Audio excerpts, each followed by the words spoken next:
Hello students, in today's lecture we are going to learn what are the traits in leadership.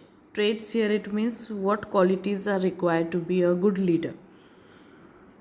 Okay, so these are the 10 types of traits or qualities which are expected in a leader, in any kind of a leader. In that, the first one is physical features. Now here, physical features, it means that it a physical stamina, because a leader has to put a lot of hard mental and physical work, and to do that, to do this, it requires a tremendous physical stamina to work for long and irregular hours. Okay, so definitely a leader should be physically and mentally fit whenever he is working in an organization, because he has to lead a team. His followers follow him.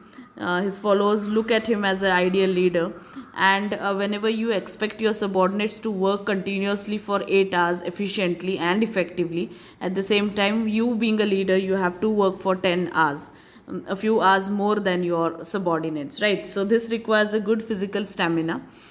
He's a person Leader is a person who has to motivate his group people to work hard. Therefore he himself should have that ability to remain energetic throughout the day and to make others work, because of course followers look at the leader as their ideal person, and that is the reason why a leader must be both physically as well as mentally healthy and strong. Okay, so physical features are important trait which is expected from any kind of a leader, and he should have a good health, a good healthy body and healthy mind is required, because you need to put in lot of physical as well as mental work. Then the second trait or a quality which a leader must possess is the emotional stability.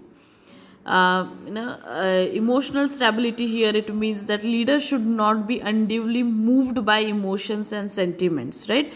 So neither he should be too emotional kind of a person nor too stone hearted, which we call, right? So that way he should have a balance of emotions among his in his personality.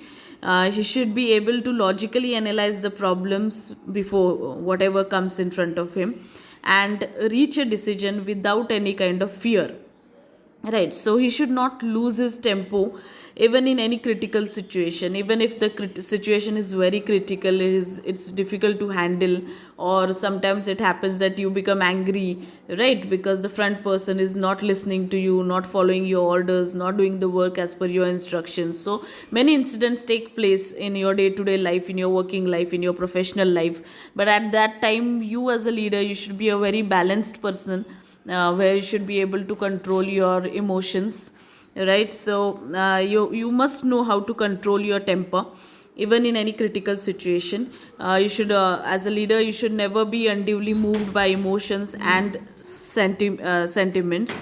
So you should have that ability to logically analyze the situation, whatever problems comes in front of you, and accordingly behave. And then the third trait which is required is the sense of judgment. So a leader should be a master of human psychology.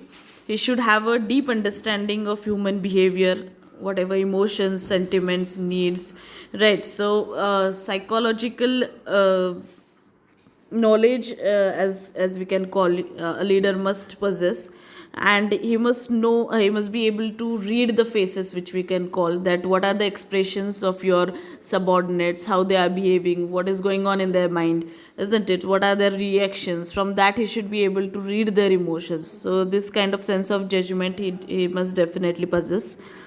Then next trait required is understanding.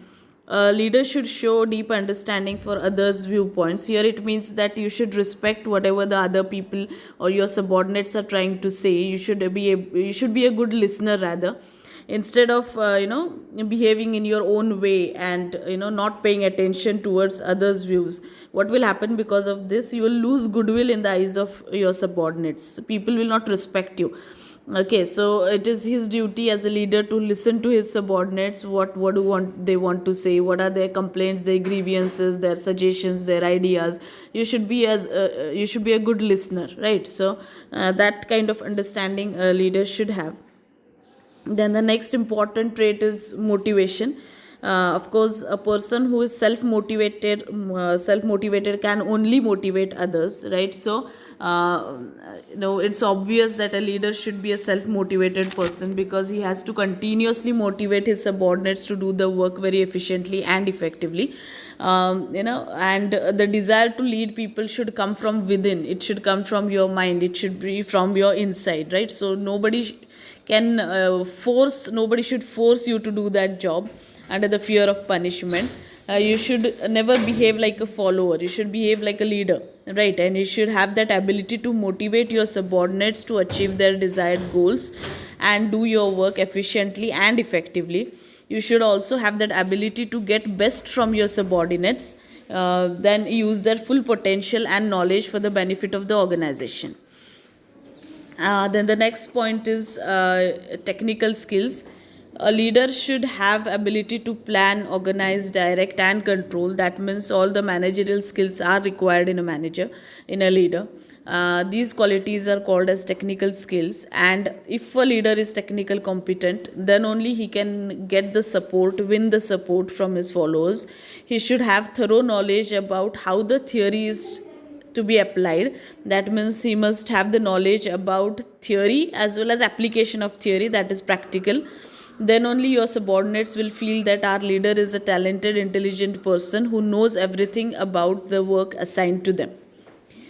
Then the next important skill which is expected in a leader is communication skill. Of course, a leader has to be a good communication skill are required in a leader. He must have ability to express his ideas, feelings, thoughts, decisions with his subordinates. He should be good and effective speaker, orator, a good writer, because he has to several times in a day he has to communicate with his subordinates, and he has to direct them, he has to motivate them, he has to guide them. So the language which he speaks, he must have good command on those languages, and also he must have ability to motivate the subordinates with his communication. And he should know how to communicate very effectively, which would have a deep impact on the minds of his subordinates. Then the next trait is social skill. Of course, a leader should have deep interest in his subordinates. He should be a person who we can call it as a socialized person who love to be among people. He should try to meet his subordinates often and encourage them to discuss their problems, difficulties with him. He should be a very friendly, helpful, and a cooperative personality who likes to mix with people, deal with people, who like to interact with people. Such kind of a social person he must definitely be. Then the other personal ability in that quality, a leader should have an attractive, pleasing personality. That doesn't mean he should be a very handsome or a beautiful person, but attractive and a pleasing personality, which should be quite impressive, that your subordinate should get impressed by the the attire which he is carrying, the way he behaves, the body language. So he should have a sound physical, mental health. For that, he should be a cheerful person and he must have a positive attitude. Of course, he should always, he should be an optimistic person. He should have a cheerful kind of personality, because your subordinates throughout the day look at your leader, and when your leader is such a cheerful person, or carrying a smile of 72 smile throughout the day, then nothing like it. Your subordinates get attracted towards him, they get motivated because of that. Even if your leader is tired throughout working throughout the day, he must carry a smile on his face, which would definitely motivate or energize his subordinates.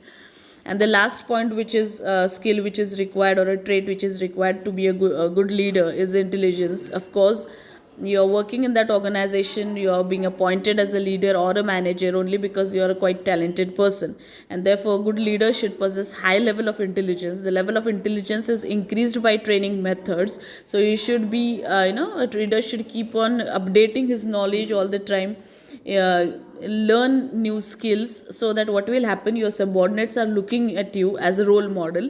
When they come to know that our leader is an intelligent person, definitely a kind of respect they feel about that particular person, right? So leader must know everything about the work which is being assigned to his subordinates, and the work which he is concerned with. Okay, so he should be an intelligent person, definitely. Okay, so these are the traits required in leadership. So with this we end with today's lecture. Thank you.